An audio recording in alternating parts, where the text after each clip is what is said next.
Welcome back to Rise and Rouse, the podcast for people who give a damn. I am your host, Erin Allgood, social impact strategist who's recovering from imposter syndrome.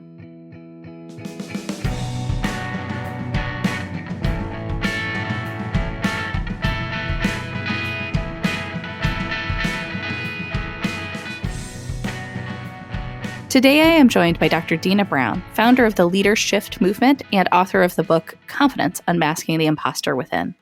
Deena believes that the ability to find our true power lies within us all, and she wants to help us learn how to tap into that. In our conversation, we discuss the power of what Deena calls the chrysalis phase and what confidence in ourselves really means. Before we jump into it, just a quick note that this is the last interview for this season. I'll be back next week with a recap episode talking about all of my favorite moments throughout the season.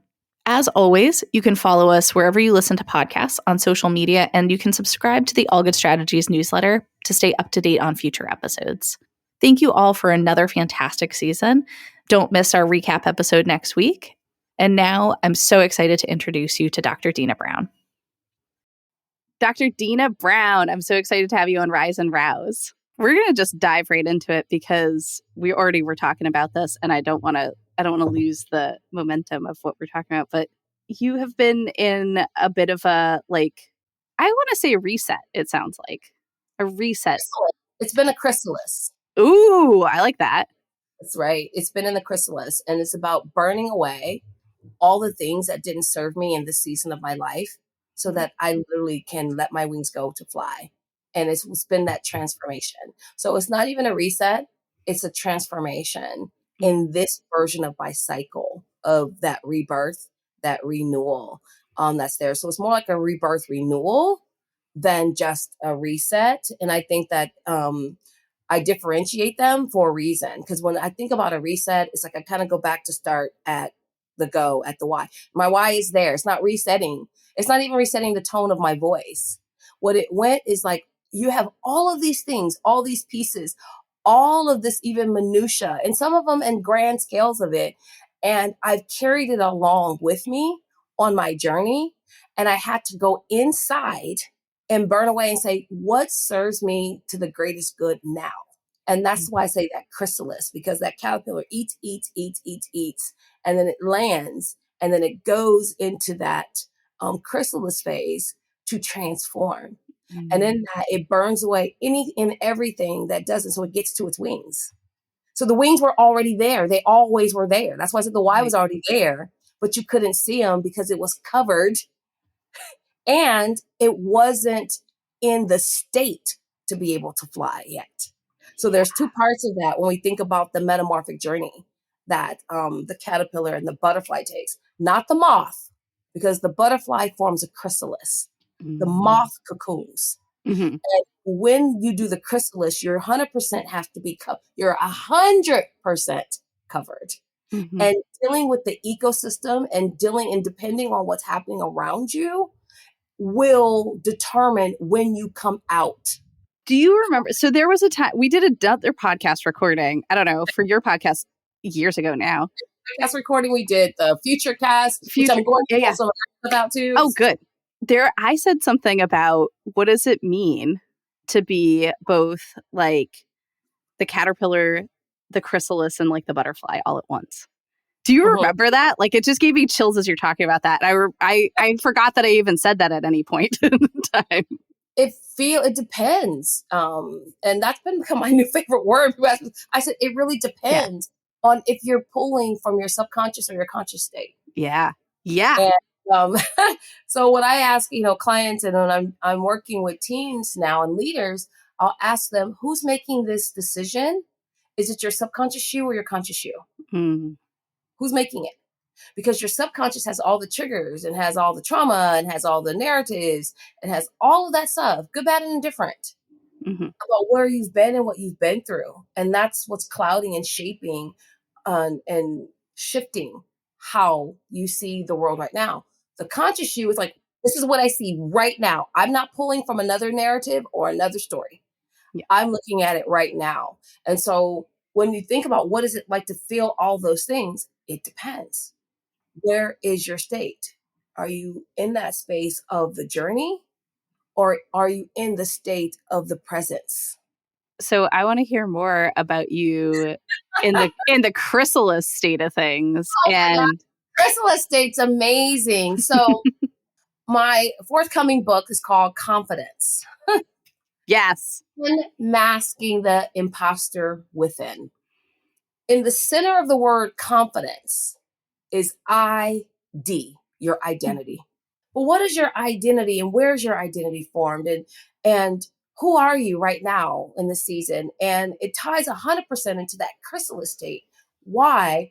Is because on our journey, and we've been preconditioned and pre-programmed to be imposters, to mask who we are, to hide who we are. And I call that, part of it for whatever reason, whether it was for safety's sake and for all the different reasons, that's not really what I'm speaking to right now. The part of it, it just is.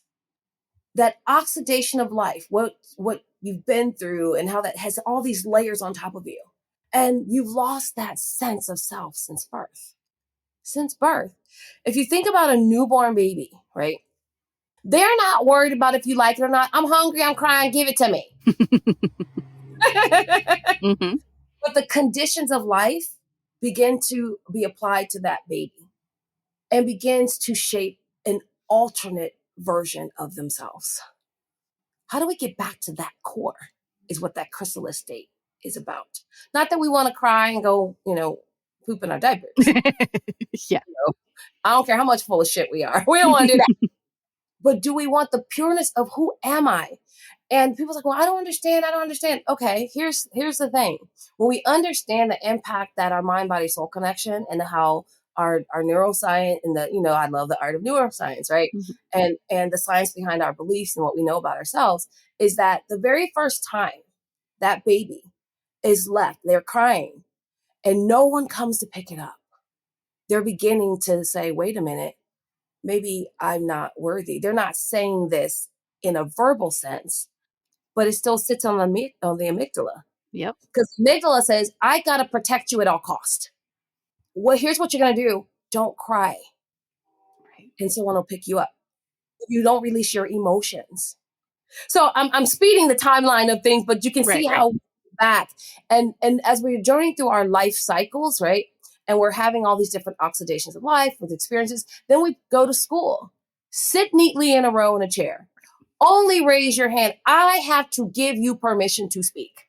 And then if you did speak without permission and you were excited, again, because of being a former educator, I remember our kids would get so super excited. They just wanted to blurt out because they couldn't contain it. Yeah.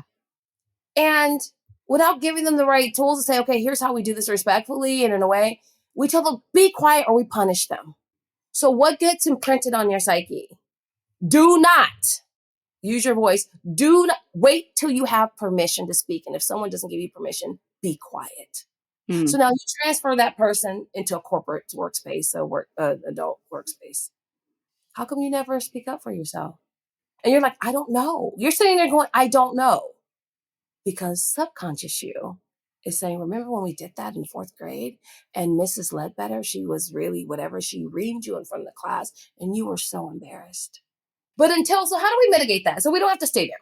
So that chrysalis phase is for me, how I call that and how I take like my clients through that in the book Confidence, ID, and all of that. How I take them through that is that when you are recognizing a shadow version of yourself or you're masking, you first ask yourself, is it because of external threat or internal threat? Oof.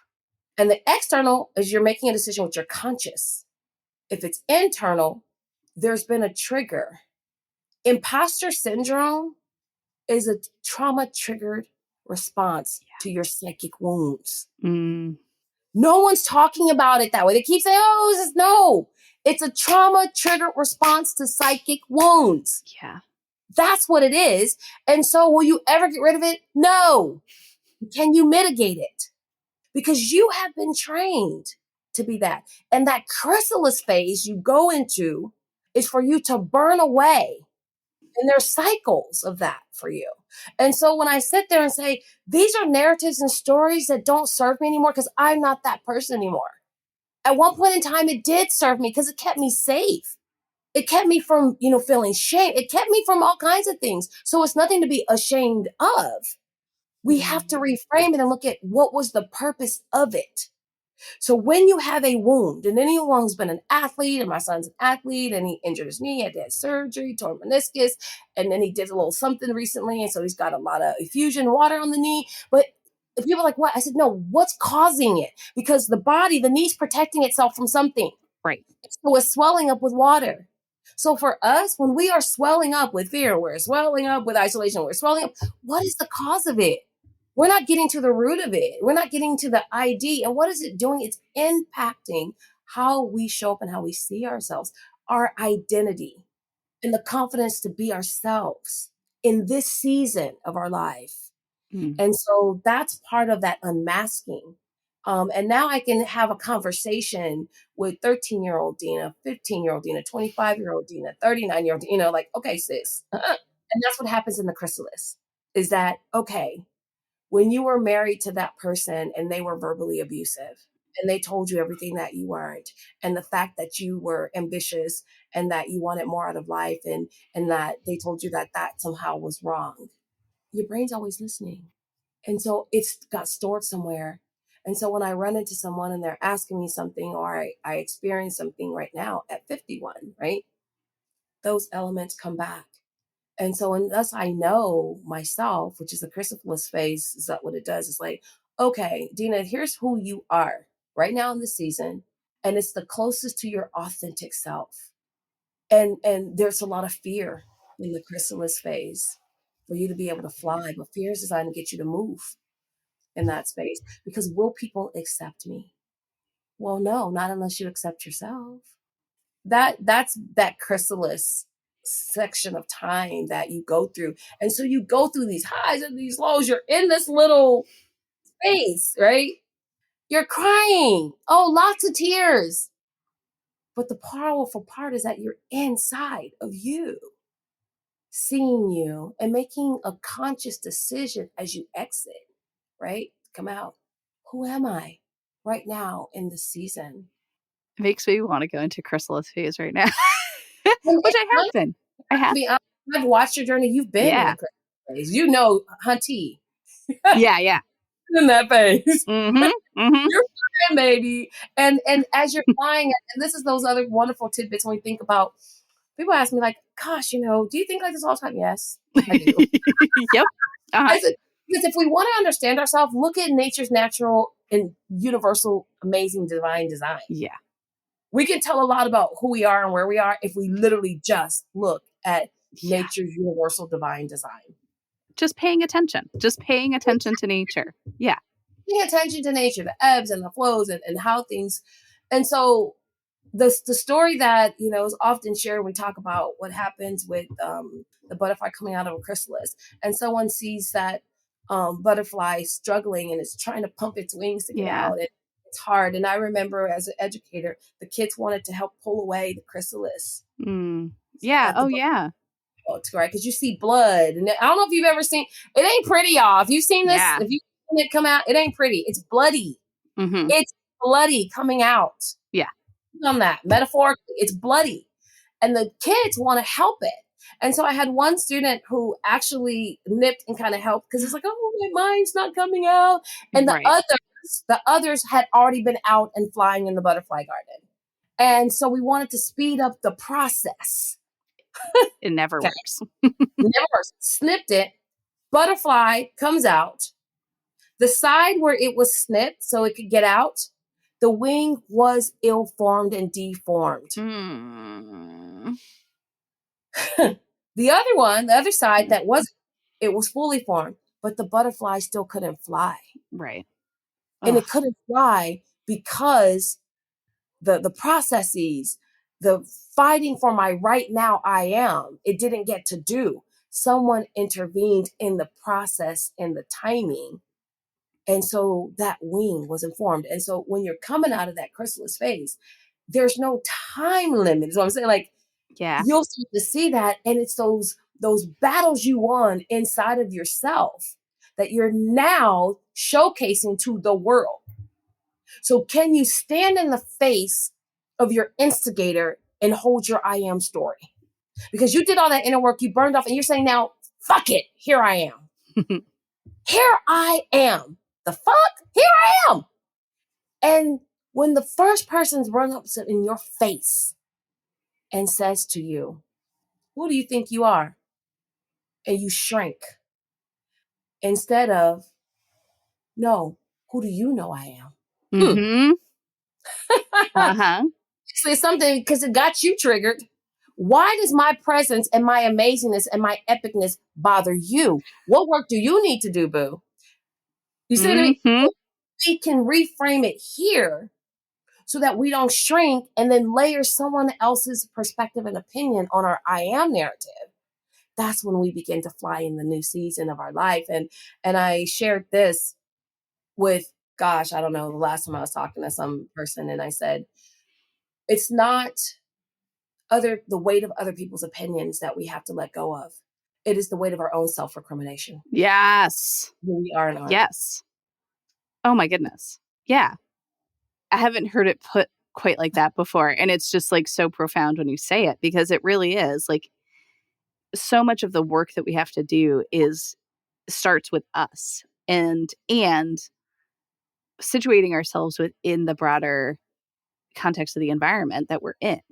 And that's exactly what like all of those conditions that are present at the time when you're going into chrysalis phase do have a factor too, but it doesn't change the fundamental like essence at its core. That's fantastic. Yeah, you'll be transformed, but into what? Mm-hmm. That's really what I'm saying. It's like, yeah, you're still a butterfly, but are you really flying, or do you have to execute on the ground? mm. And then what do you do? Because you still have a purpose, see?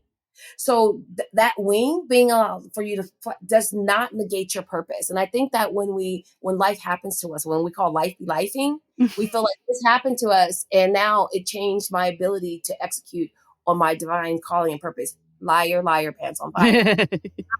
It means that you're going to have a different set of toolkits. Yes. And so I had a conversation with my girlfriend. I have the best conversations with her. And we were talking about confidence. And I get asked that a lot about people like, how do I build my confidence? How come you're so confident? How could you help me be confident? Which is why my book is titled Confidence. Mm-hmm. And I actually went through multiple titled iterations of that. It used to be decoding imposter syndrome, reframing it. And I kept saying, wait a minute, it's not about them celebrating and sitting in that imposter narrative.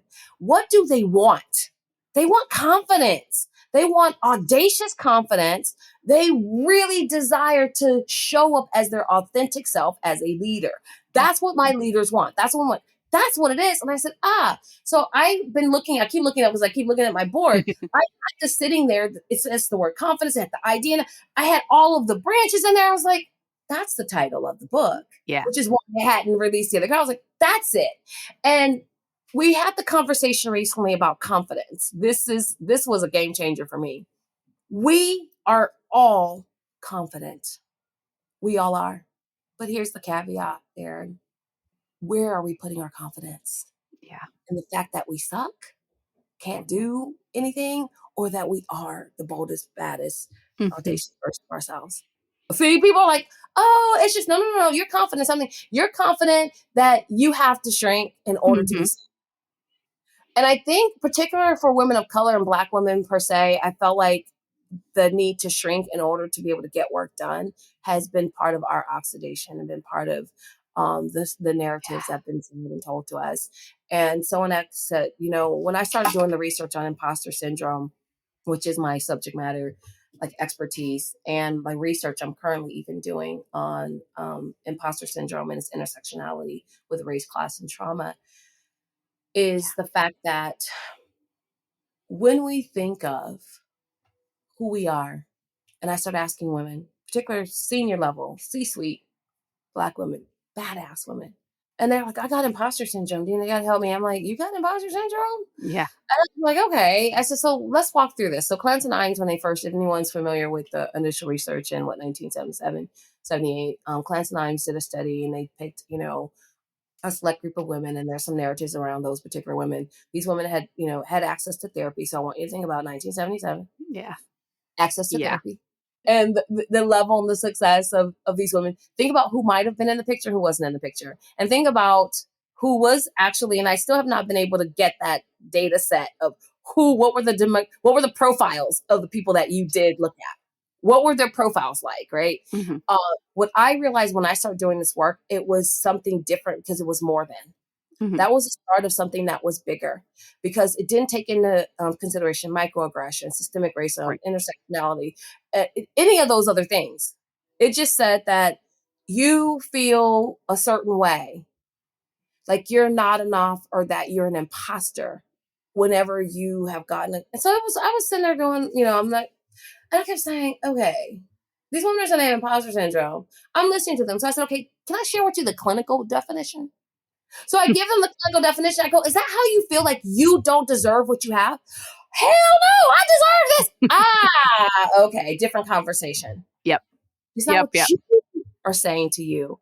It's what you believe about that proverbial they. And I think that's when we first started talking. I said I always wanted to do a TED Talk that says, who the fuck is they? Yes. And they is you. Is that you're saying that this is their perception of who I am. And you didn't take the intersectional factors in your ecosystem, but yet you layered on a title. And I said, I realized in the work, I didn't have an imposter narrative or a narrator telling me that you're not good enough.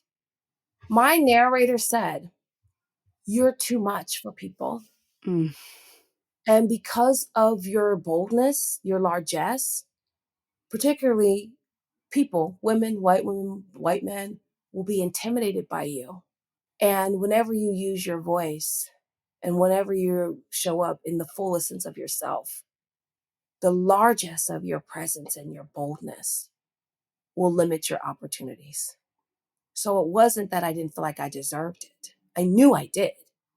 It was the fact that if I wanted to get it, I had to be a bastardized version of myself. Yeah. And that impacts you over time. Your adrenals, it physically impacts you. Oh, When you yeah. think of health association with different aspects of your body that's tied to your mental and emotional well-being, from your adrenals, your kidneys, your liver, your immune system. And you think about all the illnesses and ailments, particularly women and women of color, struggle with these autoimmune. Well, these are about the suppressions of your Yeah. voice, identity, your confidence, and the expectation that you're supposed to be resilient. And so pulling all of those things, back together when I start doing this work on this book and I start doing this work in this chrysalis and I start doing, all of that, Erin, in all honesty, it was like, what the fuck? I'm on to something. It's bigger than. It's bigger than. And I have been working on this. It's like, how long have you been working on this? 51 years. Academically, about 15 years. Yeah. Yeah, you've been talking about this for a long time. You and I have had these conversations, but this is like a level of clarity that you've come to, lately. That is it's amazing. It's an amazing. That's the chrysalis. So you said that's the chrysalis. Yep. Is that okay? Take off that. Take off that. Take off that. And being okay with it not serving me anymore. Yep. That was the other part. Yep. We want to hold on to those jeans we have from 1980. Yes. We kind of could sort of almost fit them, but we liked them because that was the first pair of jeans of Jordache jeans that we got from so-and-so. And we just want to hold them and look at them. Put them motherfuckers in a shadow box, hang them on the wall, and keep it moving. Get them out the closet, right? So I that was that. And so when I had the leadership movement, and I realized it's still part of what I do, the leadership movement is part of and I thought the leadership movement was my umbrella to my company and business, which is why it was never a business. It was more about my philanthropic work, my service work, and all of that. And I started to say, okay, the Leadership Institute, which is the digital platform where you could kind of go and get all these tools and resources to help, build yourself in these areas. And I was like, okay, it's not that. And I just kept going through all of these different what does this all funnel into? So I'm having this conversation and I said, I'm going to do, I know what it is. It's called the Leadership Cafe. And under the cafe is the movement, is the institute, is the podcast. That level of clarity was like, poof, now it's ready. And so my web developer is working on the website, but logos pretty much finished, getting ready to showcase that soon. So that's when I realized I now had the business to house all the parts. And I said, when we think about a cafe, Mm. that's where we go for community, for Yeah. connection, for collaboration, Mm-hmm. all of that stuff. And so that's what's been birthed in this season. You said, what am I doing? I was like, okay, Melanin Talks Yep. now fit because I had all these pieces. I'm like, they fit together, but what is the name and umbrella of where they fit? Because each in their own right is an entity, but where was it flowing into? That's what I was missing. And so Melanin Talks, again, the cafe, we Yeah. host Melanin Talks. It's still, so it wasn't a bifurcation of my vision and my brand. And I kept saying, what is my brand? And I did ask the public. And I said, what is it that when you look at me, and it's the one thing. You remember I did that a I while do back? remember. Yeah. Done it again. And so I'm going to ask you again, what's that one thing when people think about me as a brand? What is it? I don't remember what I said back then. Oh, I think I do remember what I said. I think I said something like unstoppable, but that's not quite even what I would say now. Like I would say it's something like, nope, it's not going to come. It'll come at the end of this probably. It'll like 2 a.m. when I wake up and think about it. But And I love that too, that because yeah, I can literally see like pulling all this, it's this, it's yeah, this, it's this, it's this. And it comes together synergistically into that. And that was my experience. What you just yeah, did, that was me. I was like, it's this, but yeah, it's this too. Oh my yeah. God, it's this. Okay, wait, it's this. And it's almost undefinable.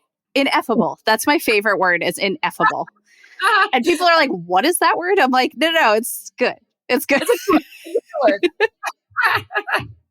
Yeah. But ineffable is so it's like lacking in definement though. And I don't think that that's describes you, although like that process, I feel like the chrysalis process can feel very ineffable. Mm-hmm. But it feels like a journey home. That's what it feels like is as you're saying that, because I have been watching for years as like all of these different, you've done all of these different pieces and like, and I always kind of was like, well, how does that all like come together? You know what I mean? Like, and I feel that for myself too, because there's so many different like things that oftentimes feel disparate, but I know there's a connection, but I don't know exactly how they connect. And like, I think there's so many of us who go through that journey, especially creators, entrepreneurs, like folks like us, like who are constantly thinking about like, how can we serve the world? And so it's like, it feels like a journey home. Like you said, like the chrysalis, it's like the coming back, the wings are the why, you know what I mean? Like I'm feeling that right now. It feels really, really cozy and comfy and it fits like the pair of jeans that not the Jordashes that don't fit anymore. It fits like the like whatever you're the Calvin Kleins that you're wearing now. That was my thing. The Calvin Kleins were the jeans of my past. Religion. I like true religion. Yeah, yeah. Yeah. It does. And you're 100% right. It feels like coming home to self. Yeah. And, my theorem, which has been all of this work based on the shift theorem, right? Mm-hmm. First tenet, which is why confidence ID is focused on one of the core tenets of the shift theorem, the shift factor, is self-awareness. Mm-hmm. That's why it's book one. And I initially was trying to put all the, I was like, I can't, but I need to, no, it's too much. I have to bring it back and literally just focus on that self-awareness piece because it's the anchoring piece of knowing who you are right now in the season that'll allow you to move through the other narratives and the other journey and the other aspects of your life. And so that's kind of what it was. And people are like, I see you do. I said, because I was testing things. Yeah. Like it was a testing factor. So I always knew what it was, like it is. And I remember one of my mentors. So she's like, you just say, I want to do this. Boom, you do it. And you move to the next thing. Yeah. Yeah. And I said, yeah. I said, I never thought I couldn't do it, but it was me challenging myself just to do it. Yeah. And I said, it didn't mean that it wasn't going to ever come back. It was like, okay, do it. Okay, do this. Okay, do this. And she goes, I love that. And I said, but here's what the chrysalis, why it was needed, is that I still kept feeling, I'm not doing anything. And so what inside of the chrysalis was for me to see the mosaic Yeah. of Miriam's story. Mm-hmm. And it was burning away because all that was needed for my wings. And to stand in the space, to be bold enough in the space to share about my big, bold dream. I've always had the dream to open a bed and breakfast, always had a dream to open a wellness center. And because of my genius and my gift, I listened to others' narrative about where and how I should show up to serve. I did not focus on how I wanted to create impact and not just inspiration. So people needed me to inspire them. And my soul was saying, Deena, you need to impact them. People wanted my inspiration because they call me out. Oh, I just need your inspiration. I need you to cheer me up. No. I need you to shift. I need you to move. And so me masking or playing smaller was to inspire people. Not that it's not important, Right. Right. but I was called here on this planet to impact people and get them to move. And when I started sitting in that space and identifying what that looked like in my flywheel, now momentum you see and the cogs all come together. And what I also learned though is do it at your pace. Yeah. Tell me more about that because, like, it's hard, especially when you're somebody who's used to being like, you've seen me do this too, where I've gone so hard at things and like, don't stop, don't pause, so tell me about the pace. The pace, oh my goodness, the pace, the pace, the pace. Pace is really critical when we're talking about our own individual journey and the collective journey. Is that where are you casting your eyes and your vision? So in the current world, in our social world, in our highly visible world, we're constantly looking around us and seeing what other people are doing and rarely look inside of us and see what's happening. And so first step is in that what I call the I factor, is to be able to go to the inside of you and look inside and say, how am I feeling? Ask yourself that question. How am I feeling? I didn't say, how are you thinking? Right. Because your thoughts are caught up in the conscious of this over here, and you're thinking, I got to go faster, I got to move, I got to catch up to people. How are you feeling? And so that's the anchoring to the pace. Yeah. If you're feeling tired, you're feeling burnt out, you're feeling like I can't even focus. I feel if any of those things are following your I feel statements, slow the fuck down. Yeah. Slow the fuck down.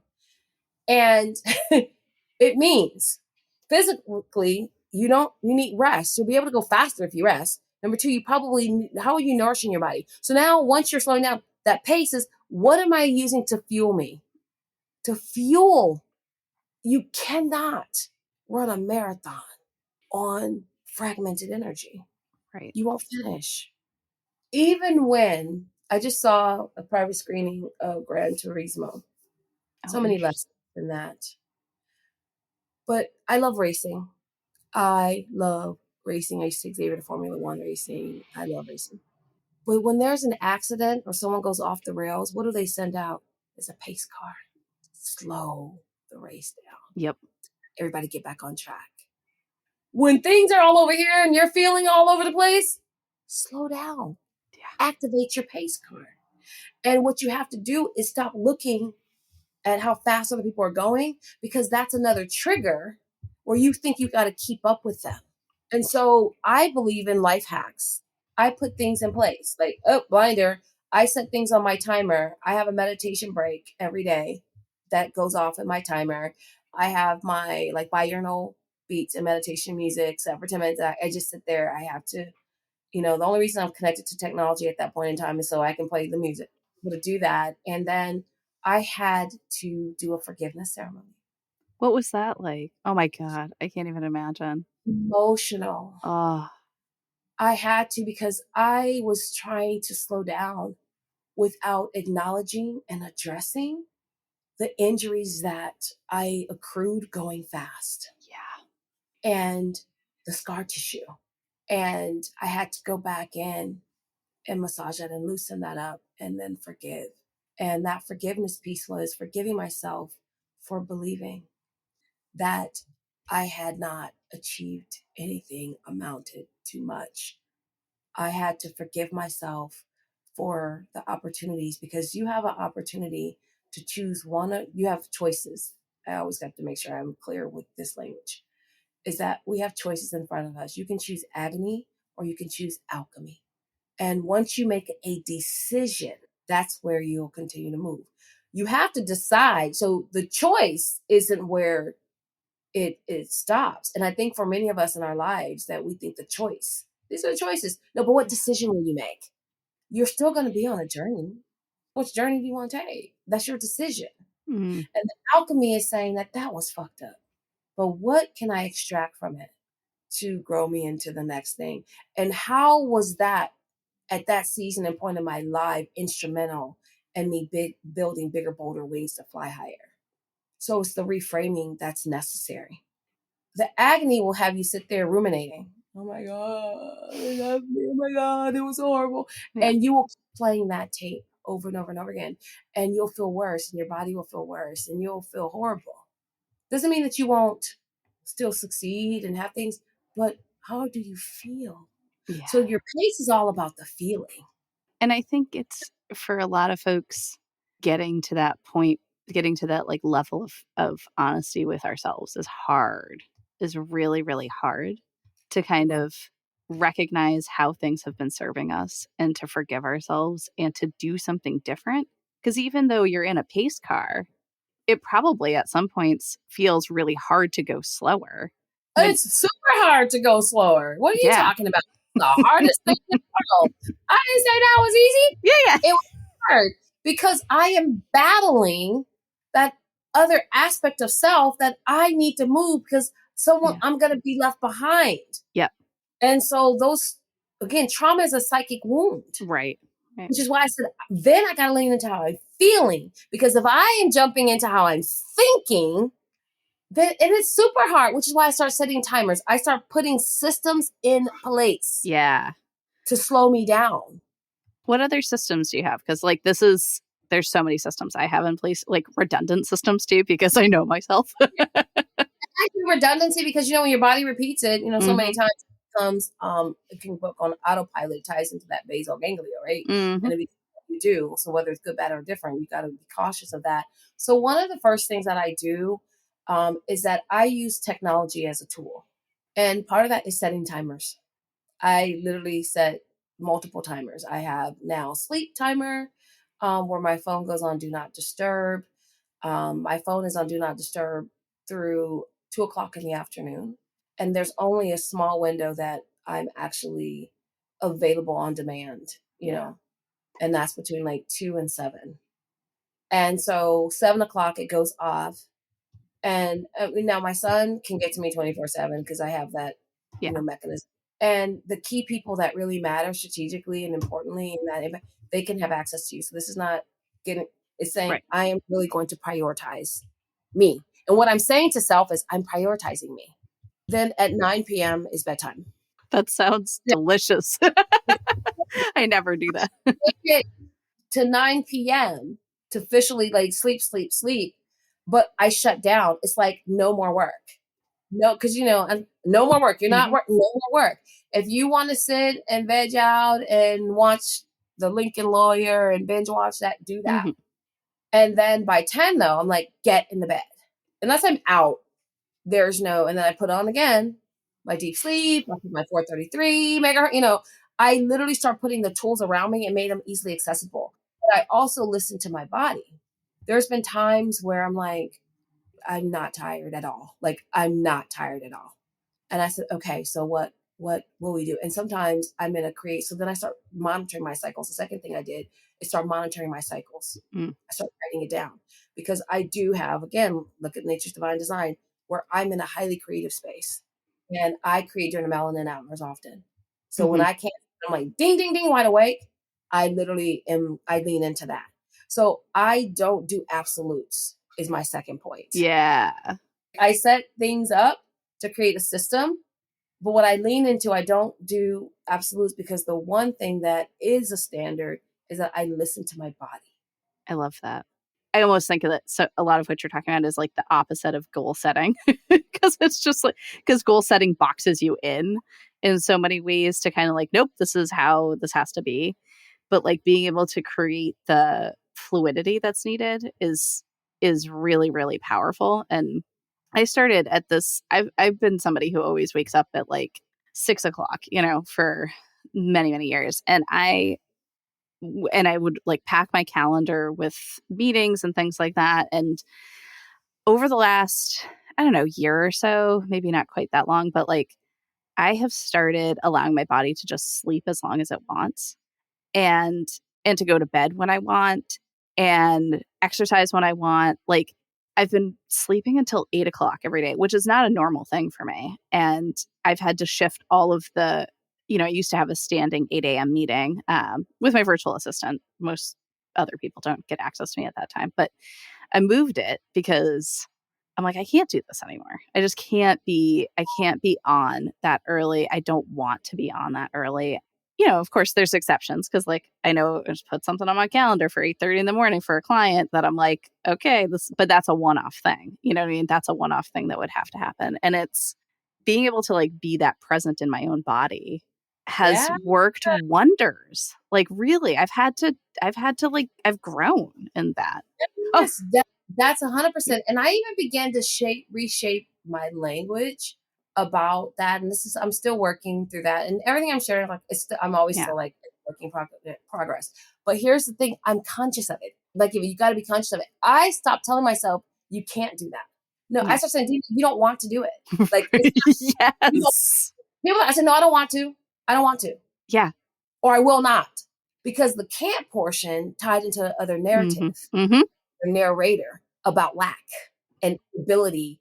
And so my own psychic trigger wounds about having to prove myself. So when I say I can't, then I got to prove myself. And so I push myself in a, subconscious space. So when I start saying, oh, I don't want to, oh my God, it was so liberating. They said, well, can you do this? And I can, but I don't want to. People look at me like, what's she saying? Oh, I don't want to. No, it was the power. I'm telling you, it was so to see their face is comical. Number one, because in the past we'll say, "Well, I can't make it." And Mhm. now when it applies, like say, "Hey, like Deena, we're having this. Oh, I can't make it because I have a conflict." That's different. I'm not talking about Right, that, right, right, people. right. I'm not talking about that. I'm saying like you're sitting there going, "I just want to curl up with my fluffy zippers Mhm. and don't want to go. I don't want to do that."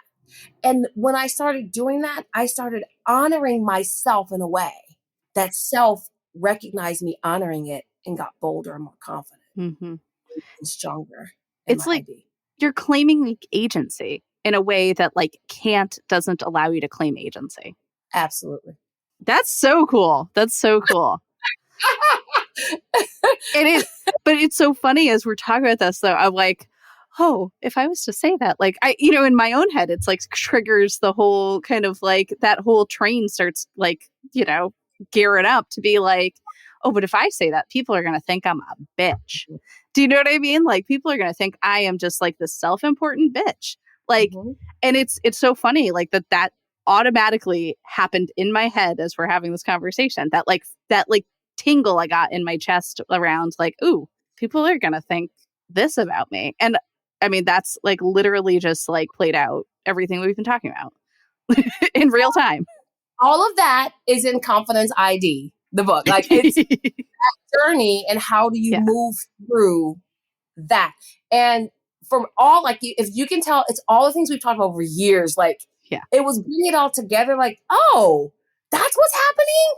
Yeah. Because for me, it's about application and how do we apply this? And that I had to apply it first. Yeah. That was the thing. And then I had to not only apply it because I realized I had to understand it and clarify it so that I can now articulate it and stand in that space. Because I was like, oh, that's what, because people was like, well, you just do so much, you're all over the place. No, I'm not.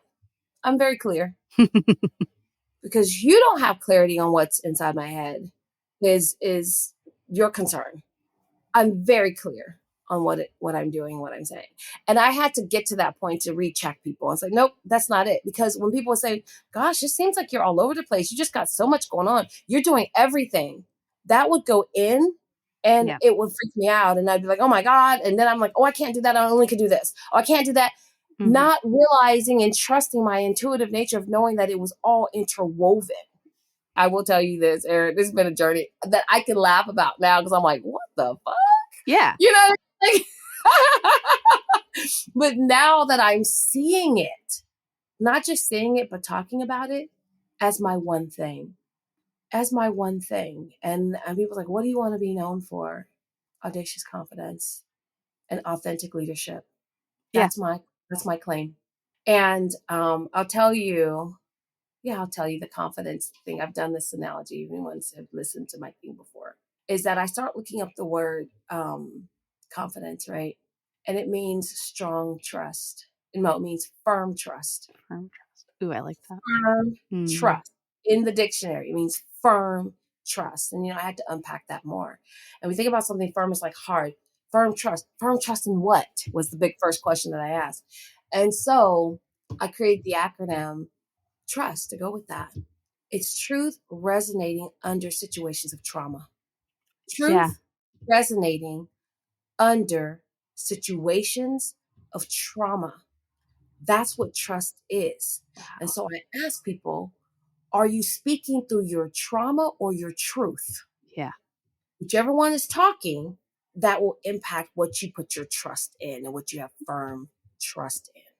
Other people's opinion and version of you or yours. It's one or the other. And you can tell that by how you live your life and how you make your decisions and how you show up. When we truly understand that trauma is a psychic wound, it wasn't that you fell down, you scraped your knee. That part is the visible piece that needs to heal. Yeah, that's a hurt. That's a wound. The trauma sits on your psyche. And so part of that is the healing space that's needed and the work that has to be done on your terms in your season. But one of the first things that you have to do is identify, is this an internal or is this an external? And once you deal with that, when you're wondering what's impacting your confidence, your ability to show up, if that every day you came into my office and you work with me, and I was like, Erin, you're not shit. Everybody else get promoted in front of you. They got the best options or work or jobs, and I gave you the most, whatever else. And so you're wondering like why you have low self-esteem and you keep thinking it's all you. Yeah. You're saying, I just don't have self-esteem. I'm nobody and I don't believe in myself. I let people walk all over me. And you think that that is your narrative.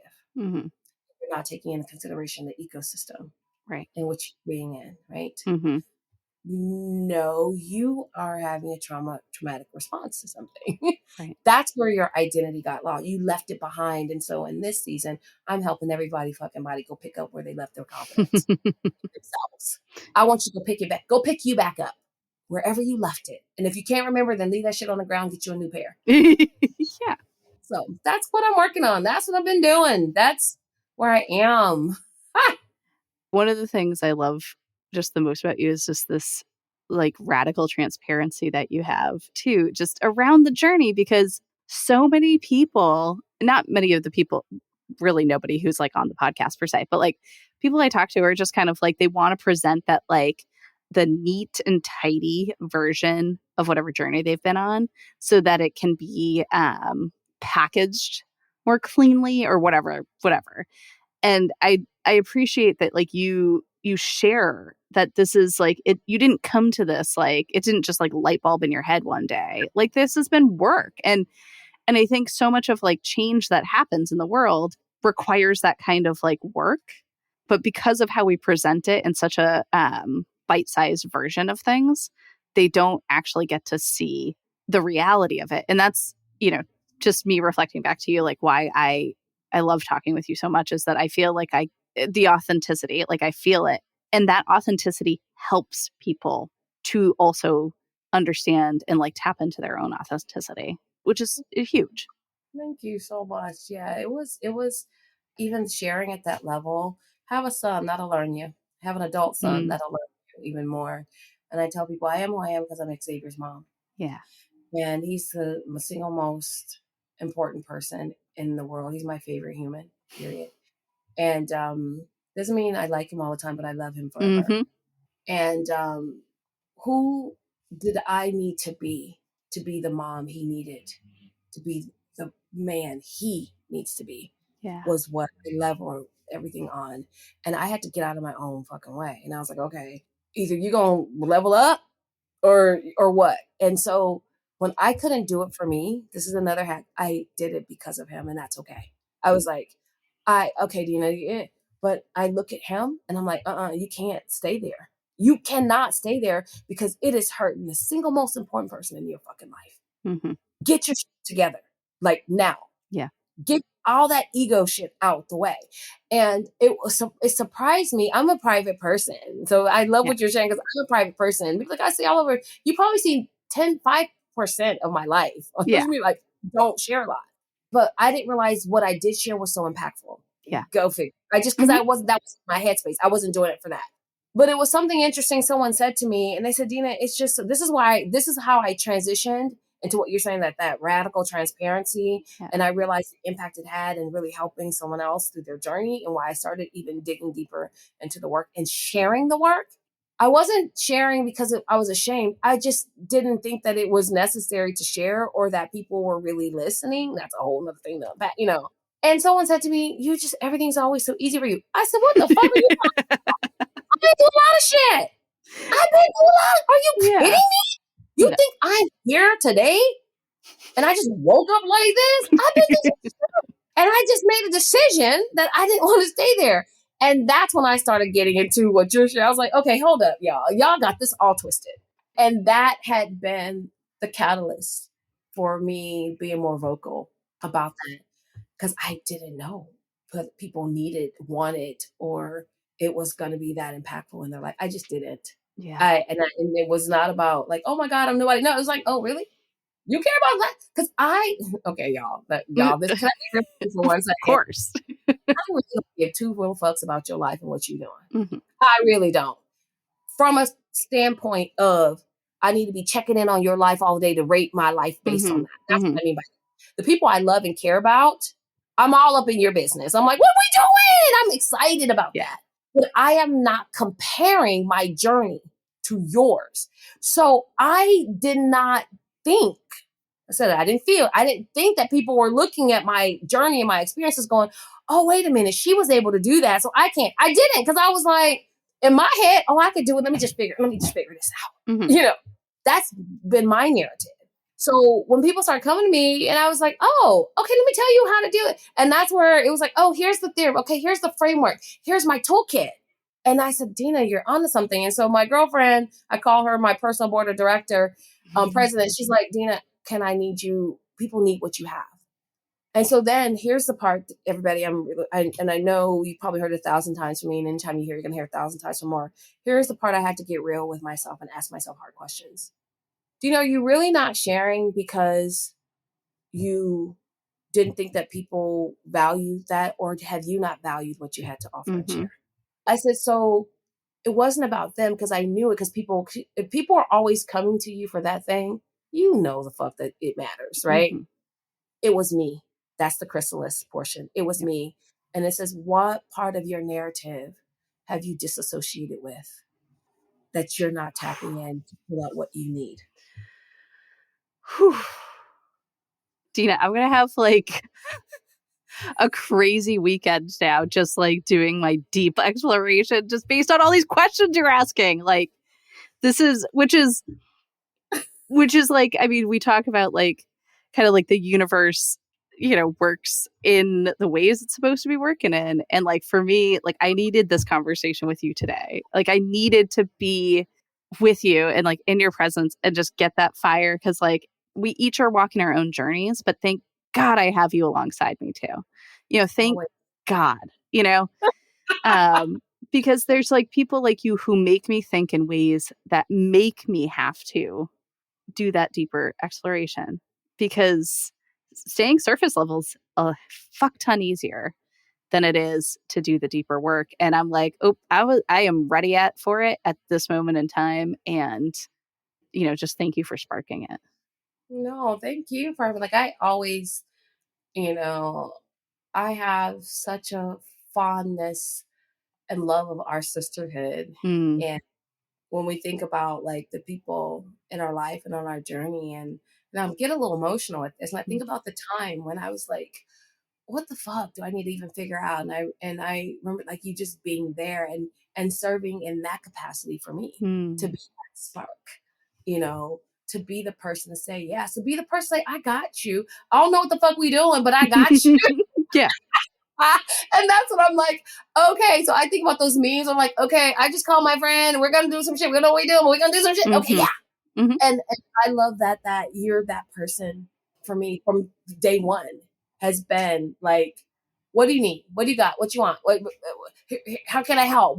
How? And it's always been that way. There's never been a time that I talked to you that I felt that it was rushed. And I know that you have a shitload of things to do, that you weren't looking at ways to, how can I support, stand up, leverage, or be an anchor for my friend. Never have that. It's always that in your genius brain of putting all the things together, right? Is that that is priceless. That's priceless to me. And so I felt like, I was like, oh my gosh, I feel like, gosh, I hadn't talked to Erin. I'll be doing something like, but then I'm like, I guess because sometimes I talk to you in my head, that it's not, you know what I mean? Yeah. Like, I talk to you in my head.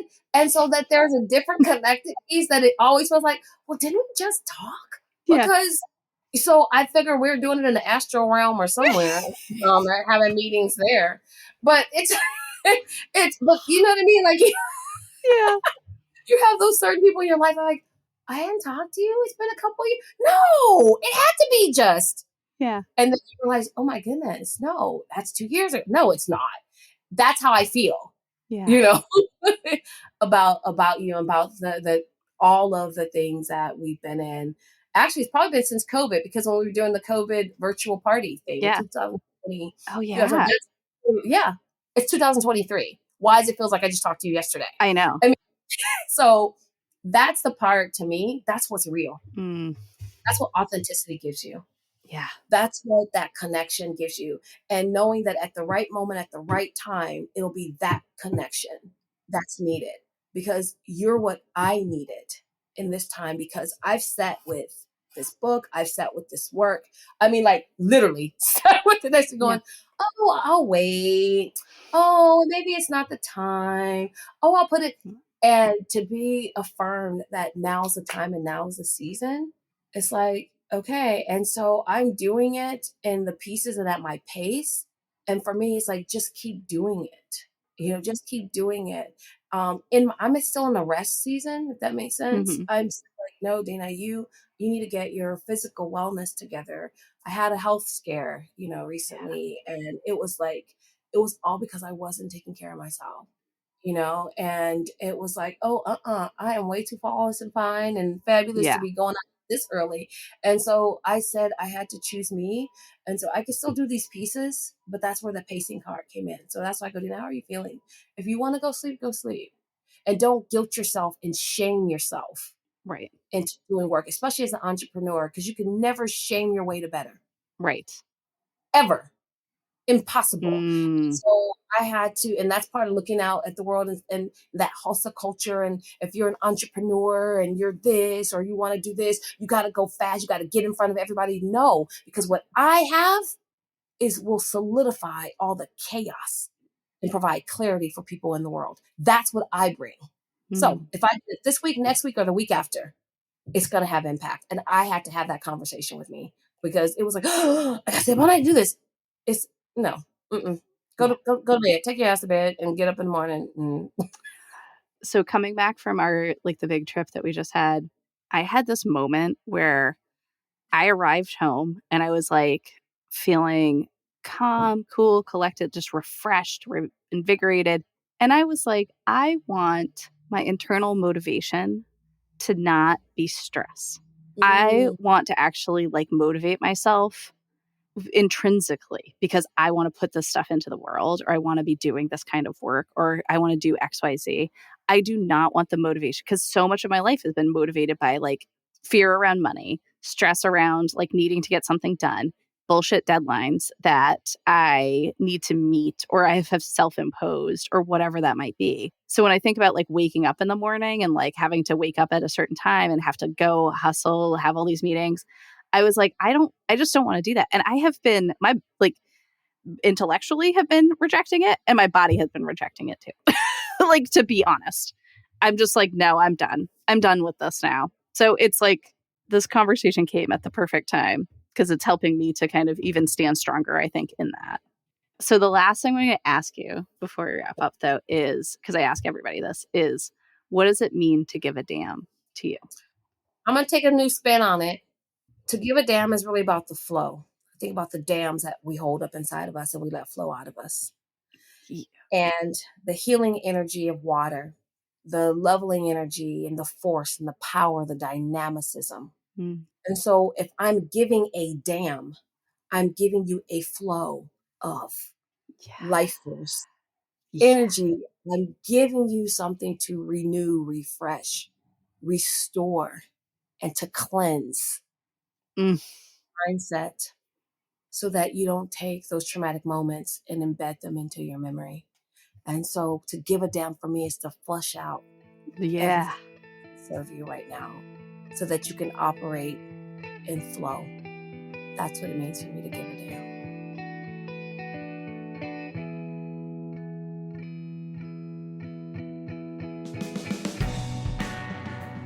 Rise and Rouse is created and hosted by me, Erin Allgood.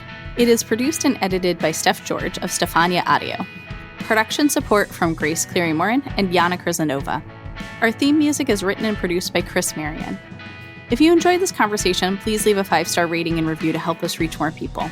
Make sure to follow Rise and Rouse wherever you listen to podcasts so you never miss your chance to hear from someone who gives a damn. Follow us on Instagram @Rise and Rouse and sign up for my newsletter by going to allgoodstrategies.com.